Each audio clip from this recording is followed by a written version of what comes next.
Shalom, shalom, shalom. How are you doing, brothers and sisters?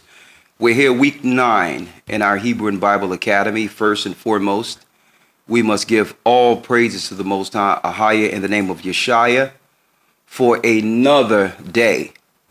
Another day living under Babylonian Roman rule, but nonetheless closer to the kingdom of heaven. I want to say shalom to all of you. I hope the Most High has uplifted your spirit. And you know what? One thing that's good about this academy that I like, that I really respect and thank the Most High for, because I thank him for this also, is the fact that from week to week, we get an opportunity to share and to uplift the spirits of our people.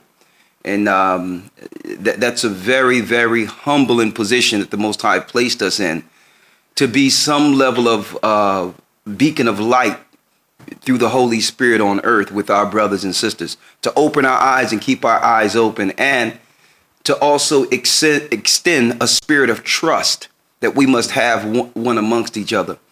I noticed that I was thinking about this morning when I get up. The Most High always give me these things. And I'm like, you know what? How can you keep people servants? How can you keep brothers and sisters in the servitude attitude? Well, set up a system in which they inherently have no trust for each other. That's how you do it. No relationships can stay without trust. No foundation can operate. No successful company can operate without trusting. And it's deep, because at one point, and I thank the Most High for shedding this light on me, that at one point, I would feel a certain type of way about when people would look to attack and do certain things against the church and myself and others. But then I have to realize the world we came from, where no one can do anything unless there's some ulterior motive or an agenda or a game behind it. So because our people have been trained to not trust, we can expect some of that. And whether it be right or wrong, usually it's wrong. But all in all, we don't even realize that we are perpetuating a slavery mentality by not trusting each other. Unless someone personally does something to you, personally, we're not supposed to look at anyone in a negative manner unless they have personally harmed you. And that's one thing I've learned. You understand? Like, well, listen, people are going to have scenarios and situations in which they argue, fight, bicker, whatever the case may be. Spirits come in, cause division. But I cannot feel a certain type of way about another brother or sister that didn't do anything to me. No one can get mad at me if I don't take on someone else's banner against a brother or sister. Okay? And it's not that I'm taking sides. If the person did nothing to me, didn't cheat me, hurt me, harm me, that's not my banner.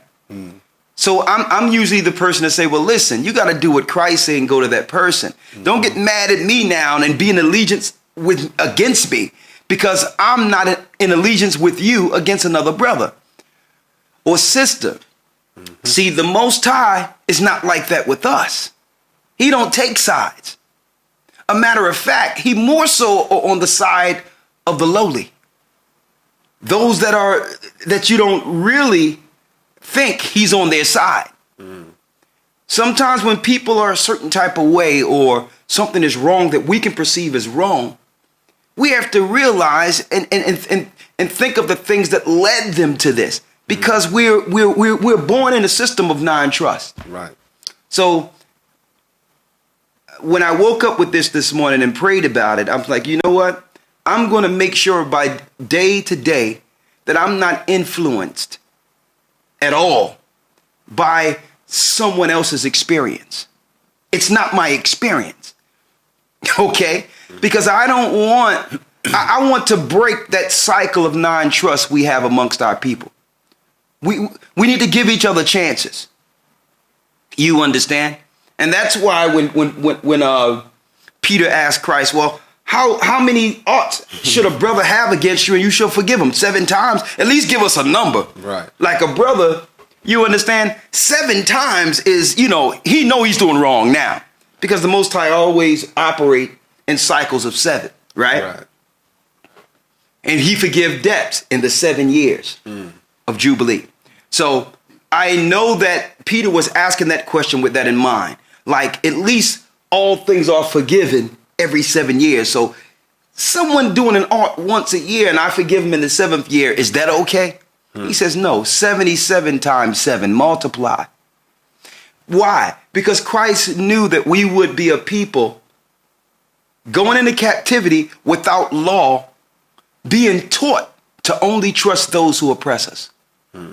He knew that we would have aught against each other. Not because we hate our brothers and sisters. Why?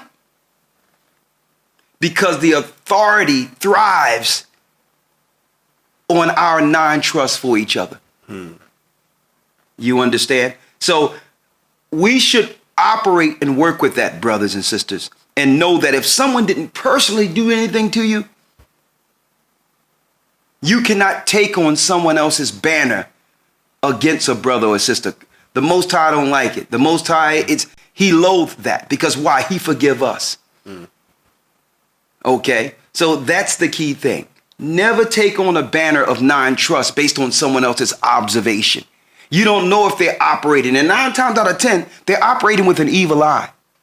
No one have did anything to them, but they'll attack or try to put out something or try to hurt you and then want you to stand on their side against someone else. The Most High put that on my spirit to say, you know what?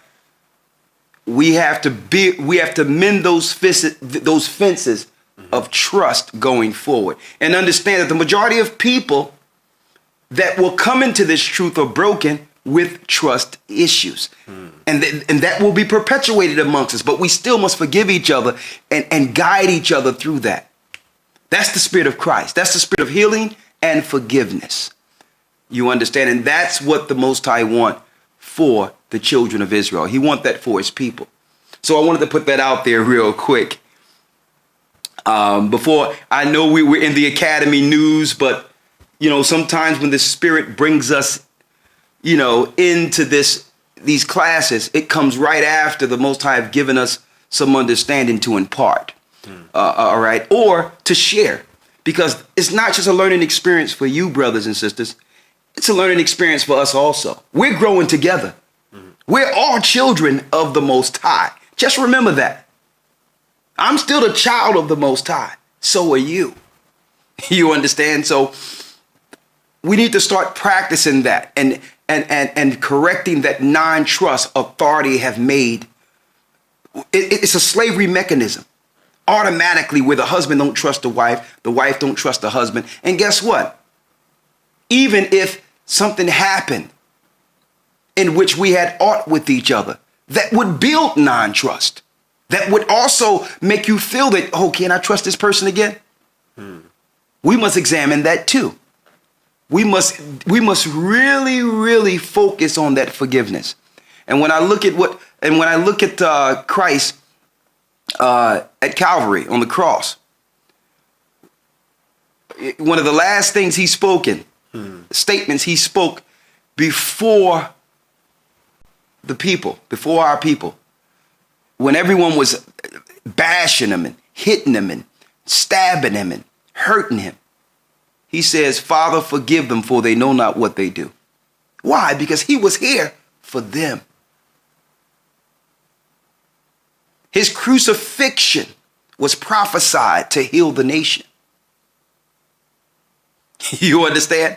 So when we are bickering at each other, fighting against each other, rumoring on one another, attacking each other, the Most High don't look on that as righteous at all. And it is not. And I noticed that some people try to cover their guile by claiming it's what the Most High would like them to do. No, the Most High wants you to forgive. That's what the Most High wants you to do. He wants you to forgive. Okay. With that, we're going to go into the news program. We're here week 9, right? Right. Oh man, how time fly when we're having a spiritual time. Okay. But hey, if it be the Most High's will, we'll be right back with another one. But we have about 3 more weeks. Today, what lesson we're going into? The split between Israel and Judah. Now, today we're going to cover that from a different angle. We're going to cover the split between Israel and Judah with the understanding of through our split, all 12 tribes was once one nation in Israel. But through our split, there were a non-trust was developed between Judah and Israel. To the point where we believe that those people that are of the northern kingdom are not our people. And they believe that we are another nation too, that we're just some black people from Africa. So we're going to cover that angle with that non-trust element as the foundation so that we can heal our nation as Christ would like. But without any further ado, right? Don't forget, stay tuned for the split between Israel and Judah. I'm going to hand it over to Brother Shapat for the news. One moment.